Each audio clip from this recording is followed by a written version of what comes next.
ஸ்ரீமதே ராமானுஜாய நமஹ. தொண்டரடிப்பொடியாழ்வார் திருவடிகளே சரணம்.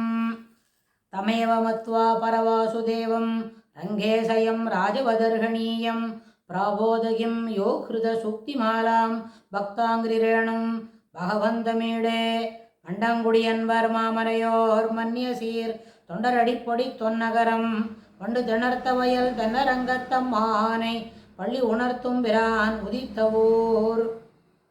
முதல் தனியன் இருக்கே, தமேவ மத்வா பரவாசுதேவம் ரங்கேசயம் ராஜவதர்கணீயம் பிராபோதகிம் யோ ஹிருத சுக்திமாலாம் பக்தாங்கிரேணும் பகவந்தமீடே. இந்த தனியன் திருப்பள்ளி எழுச்சிக்கு திருமலையாண்டான் அருளியது. இதன் உரை திருவரங்கத்திலே பள்ளி கொண்டுள்ள பரவாசுதேவனை ரங்கநாதனை மன்னரை போலே போற்றி அதற்குரியவனாகவே கருதி திருப்பள்ளி உணர்த்தும் பாமாலை கட்டிய தொண்டரடிப்பொடி என்னும் பகவானை துதிக்கிறேன் என்கிறார். பெருமாளை ராஜாவெல்லாம் எப்படி எழுப்பணுமோ அதற்கும் மேலாக கருதி அந்த ராஜாவாகிய ரங்கநாதனை ராஜாவாக கருதி பள்ளி உணர்த்துவதற்காக பாமாலை கட்டிய தொண்டரடிப்பொடி ஆழ்வார் அவரை நான் மனதார வணங்குகிறேன், பகவான் என்று கருதுகிறேன் அப்படின்னு திருமலையாண்டான் அருளி செய்திருக்கிறார். அடுத்த தனியனோட பொருளை அடுத்த பாசுரம் பார்க்கும் பொழுது கவனிச்சுக்கலாம். இப்போ முதல் பாசுரம். கதிரவன் குணதிசை சிகரம் வந்தடைந்தான் கனிருலகன்றது காலையும் பொழுதாய் மது விருந்தொழுகின மாமரரெல்லாம் வானவர் அரசர்கள் வந்தேண்டி எதிர் திசை நிறைந்தனர் இவரொடும் புகுந்த இருங்களீற்றமும் பிழியொடும் முரசும் அதிர்தலில் அலைகடல் போன்றுள்ளதெங்கும் அரங்கத்தம்மா பள்ளி எழுந்தருளாயே.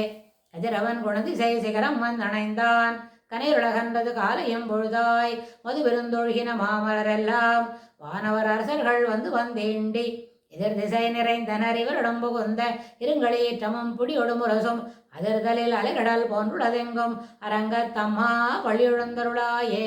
இந்த பாசுரத்தில் பெருமாளை தொண்டரடிப்பொடி ஆழ்வார் என்ன கூப்பிடுறாருன்னு கேட்டால், அரங்கத்தம்மா, அரங்கத்தில் பள்ளி கொண்டிருக்கிறோம் தாய் போன்றவனே. இந்த உலகத்தில் இருக்கிற சகல ஜீவராசிகளுக்கும் யார் தாயை படைத்து உண்டு உமிழ்ந்து காற்று இருக்கிறவன் யார்? அது அந்த பெருமாள் தான். அவர் தான் இங்கே அரங்கத்தம்மாவா பள்ளி கொண்டிருக்கிறார் அப்படின்னு நினச்சி, அதனால தான் அப்படி தான் மனசில் கருதி அவர் என்ன பண்ணுறார், ஆழ்வார் பெருமாளை பார்த்து அரங்கத்தம்மா பள்ளி உணர்ந்துகொள், சீக்கிரம் முழிச்சுக்கோ அப்படின்னு சொல்கிறார். எதுக்குன்னு கேட்டால், திருவரங்கத்தில் பள்ளி கொண்டருளும் சுவாமியே கதிரவனானவன் கிழக்கு திக்கிலே உதயகிரியின் உச்சியிலே வந்து நிற்கின்றான். இருள் மிகுந்திருந்த, அதாவது வானில் மிகுந்திருந்த இருளானது அகன்றது. அப்புறம் பூக்கள் மலர்ந்து மலர்ச்சியுற்று நறுமணத்தை பெருக்கி கொண்டிருக்கிறது. அழகிய காலை பொழுது, அந்த பொழுதில் சிறந்த புஷ்பங்கள் மலர்ந்து மலர்ச்சி பெற்று நறுமணம் பெருக்குகின்றன. மலர்ச்சியுற்றது என்னது? வானம் மலர்ச்சியுற்றது.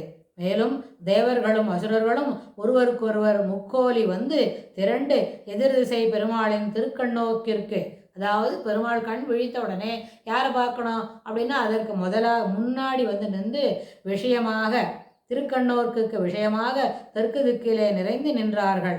இவர்களோடு கூட வந்த அவர்களது வாகனங்கள், தேவர்களும் வந்த வாகனம் என்ன இருக்கு? பெரிய ஆண் யானை திரள்களும் பெண் யானை திரள்களும் அங்கே கூடி நிற்கின்றன. பேரி வாத்தியங்களும் சப்திக்கின்றது. அப்பொழுது எல்லா திசைகளும் அலைகள் நிறைந்த கடல் போல் சமுத்திர கோஷத்தை ஒத்து இருக்கின்றது. ஆதலால் சுவாமியே தாம் பள்ளியை விட்டு எழுந்திருக்க வேண்டும் அப்படின்னு தொண்டரடிப்பொடி ஆழ்வார் விஞ்ஞாபிக்கிறார் பெருமாள்கிட்ட. இதுக்கு என்ன அவதாரிகைன்னு கேட்டால், எஸ்ய அவதார ரூபாணி நமஸ்யந்தி திவௌகஷா என்றும் அபஸ்யந்தா பரம் ரூபம். சுவாமியோட அழகான அந்த ரூபம் காலை நேரத்தில் என்ன பண்ணணும், விகசிக்கணும், சுவாமி எழுந்து எல்லாருக்கும் அருள் செய்யணும் அப்படின்னு தொண்டரடிப்பொடி ஆழ்வார் தன்மையாக கேட்டுக்கிறார். அப்புறம் சூரியன் எதுக்கு உதிக்கிறான்ப்பா அப்படின்னு கேட்டால், அவன் தன்னோட வேலையை செய்கிறான். எதுக்கு? சூரியன் தன்னுடைய சுபாவத்தை வெளிப்படுத்துவதற்காக வெளியுருளை போக்குவதற்காக விளக்காய் எரிந்து என்ன பண்ணுறான், சூரியன் உதிக்கிறான். அவனோட சுபாவம் என்ன, கார்த்தால எல்லா நாளும் என்ன பண்ணுவான், உதிக்கணும், சூரியன் உதிக்கணும். கார்த்தால 6 மணிக்கு சூரிய உதிக்கணும்னா அவன் உலகத்துக்கெல்லாம் இருளை நீக்கி விளக்கு ஒளி தருவது போல நின்று அவன் உதிக்கின்றான். அப்புறம் வேற என்ன இருக்கு, உன் அடியவரான அவனை நீ க்ஷேமம் விசாரிக்க வேண்டாமோ. சூரிய தேவன் யாரு, சூரியன் பெருமாளோட சிஷ்யன், பெருமாளோட கண் போலவன். அப்போ சூரிய சந்திரன் நேத்திரஹா அப்படின்னு சொல்கிறோம் இல்லையா, அது மாதிரி சூரியனும் சந்திரனும் பெருமாளுக்கு கண்கள்.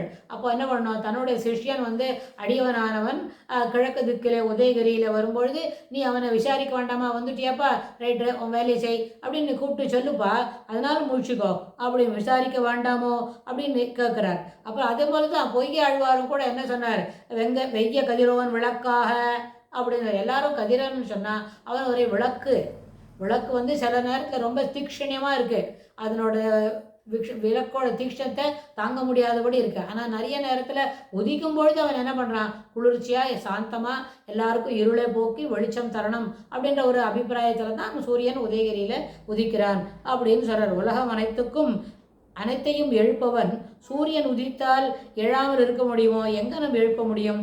அதுபோல் அவன் என்ன பண்ணுறார், ஸ்ரீராம திவாகரன் அவரும் சூரியன் தான். அப்புறம் அச்சுத பானு அதுவும் சூரியன் தான். இப்படி தான் இவாள்லாம் எழுந்து உதிக்கிறது, சுவாமி எழுக்கிறதுனால தேவரீரும் எழுந்திருக்க வேண்டும் என்று ஆழ்வார் பிரார்த்திக்கிறார். வெளியுளரை போக்கி, அதாவது வெளியில் இருக்கிற இருள், அதாவது இருள் கவிழ்ந்திருக்கு, சூரியன் அஸ்தமனம் ஆகிடுது, அதனால் இருட்டு வந்துடுது. அந்த இருட்டு என்ன பண்ணோம், இந்த 10 மணி நேரம் தாண்டி நாளைக்கு காலையில் அந்த காலை பொழுதில் உதயகிரியில் சூரியன் உதிக்கிறான். அப்போ என்ன பண்ணுறான், அவனோட வேலை என்ன, வெளி இருளை போக்கி அவன் உலகுக்கு வெளிச்சம் தர வேண்டும். அதற்காக விளக்காக என்ன பண்ணுறார், அவர் சூரியன் உதிக்கிறார். ஆனால் உள்ளிருளை போக்குவதற்கு, மனிதர்களுடைய மனதில் இருக்கின்ற இருளை போக்குவதற்கு சுவாமி தான் அனுகிரகம் பண்ணோம். அதனால் அதற்காக சுவாமி பள்ளி எழுந்தருள வேண்டும் என்று பார்க்கிறார். அகையிருளை போக்குவதற்கு தேவரீர் தான் எழுந்திருக்க வேண்டும். தேவரீர் ஆதாரிப்பதற்கு ரங்கநாத சுவாமி எழுந்திட்ட உடனே அவரை ஆராதிப்பதற்கு மலர்கள், நறுமணமிக்க மலர்கள் நறுமணத்தை வீசிக்கொண்டு பிரகாசிக்கின்றன. ஸோ தன்னை ஆராதனத்துக்கு பயன்படுத்திக்கணும் அப்படின்னு சொல்லிடுற மாதிரி இருக்குது. அது என்ன பயன்படுத்திக்கோ, நான் ரெடி ஆகிட்டேன் அப்படின்னு சொல்லுறது, தயாராகிட்டோம். அதனால் கண் வளர்ந்திருக்கின்ற தேவரீர் பிராத்த காலத்திலே பிராத்தகாலம் என்று சொன்னால் என்ன, விடியற்காலை சந்தியாதீபம்னா அந்த நேரத்தில் ஏற்றக்கூடிய தீபங்கள்.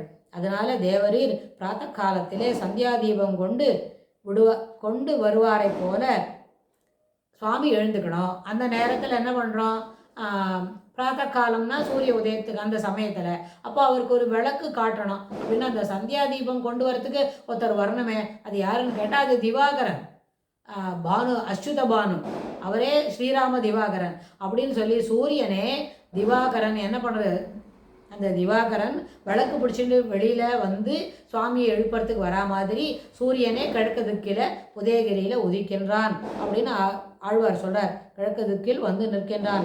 இது தேவரீருக்கு இப்போ நிற்கிறானே, அது எது போல் இருக்கு அப்படின்னு சொன்னால், இது மாதிரி நான் உதிச்சுட்டேன், உதயகிரிக்கு வந்துட்டேன், சுவாமிக்கு என்ன கைங்கரியம் இன்னைக்கு அப்படின்னு கேட்கறதுக்கு ஒரு அடியவர் நிற்பார் இல்லையா, அதுபோல் சூரியன் கிழக்கு திக்கில் நிற்கிறான் அப்படின்னு ஆழ்வார் அதுக்கு ஒரு கருத்து மேலேற்றி அதுக்கு சொல்கிறார் அப்படின்னு. அதனால இதில் ஒரு விஷயம், அதில் எதுக்கு இந்த ஆண் யானைகளும் பெண் யானைகளும் அந்த சமயத்தில் வருது, திரளாக எதுக்கு வருது அப்படின்னு சொன்னால், இது ஸ்ரீரங்க நாச்சியார். ஸ்ரீரங்கம் என்ன, ஸ்ரீ என்று சொன்னால் என்ன, 6 குணங்களும் கொண்ட பிராட்டி இருக்கிற இடம், பிராட்டி இருக்கிற வாசஸ்தலம். ரங்கம் என்று சொன்னால் இருக்கிற இடம். அந்த பிராட்டி வாசஸ்தலம் இருக்கிற இடத்த ஸ்ரீரங்கத்தில் இப்படி பெருமாளோட கூட இருக்கிற தாயாரையும் சேர்த்து எழுப்பணும் அப்படின்னு சொல்லுதான் ஆண் யானைகள் திரள், அது ஒரு கூட்டம் வருது, பெண் யானைகள் ஒரு திரள் கூட்டம் வருது. ஏன் இதுக்கு எல்லாம் தனி வருதுன்னு கேட்டால், அந்த ஒன்றாக வருவதற்கு என்ன காரணம்னு சொன்னால், தாங்களும் தங்கள் பிடியோடே வருவோம். பெருமாள் எப்படி தாயாரோட இருந்து பரிபாலனம் பண்ணுறதுக்கு வரவாளுக்கு கேட்குற விஷயத்தை கேட்குற மாதிரி கொடுக்கறதுக்கு சுவாமியும் பிராட்டியும் எப்படி ரெடியாக தயாராக இருக்காளோ, அதுக்கு அவா எப்படி இருக்கிற மாதிரி ஆண் யானைகளும் தாங்களும் தங்கள் பிடிகளோடே வருவோம் என்று அதுக்கு என்ன பண்ணுறது, ஒரு அர்த்தம் சொல்லிக்கிறது. அதுதான் அங்கே நிர்வாகம் அப்படின்னு சொல்லி யானைகளும் தங்களோட பிடியோட வருது அப்படின்னு சொல்கிறார். அதனால தான் பிடியோடு முரசும் அப்படி. இவா எல்லாரும் அந்தந்த யானைகள் கூட்டத்தோடு வருது, அங்கே பேரி வாத்தியங்கள் முழங்குறது, அப்படின்னா சமுத்திரம் கோஷிக்கிறது. அது எப்படி இருக்குன்னு சொன்னால், இது எல்லாமே சுவாமி எழுப்புறதுக்கு தயாராக வந்திருக்கு. அதனால் சுவாமி தவறாமல் கண் விழித்து அருள வேண்டும் அப்படின்னு சொல்லி பிரார்த்திக்கிறார். இதோடு இந்த பிரார்த்தனையை நிறுத்துகிறோம். அடுத்த பாசுரத்தில் விரிவாக பார்க்கலாம். தொண்டரடிப்பொடி ஆழ்வார் திருவடிகளே சரணம்.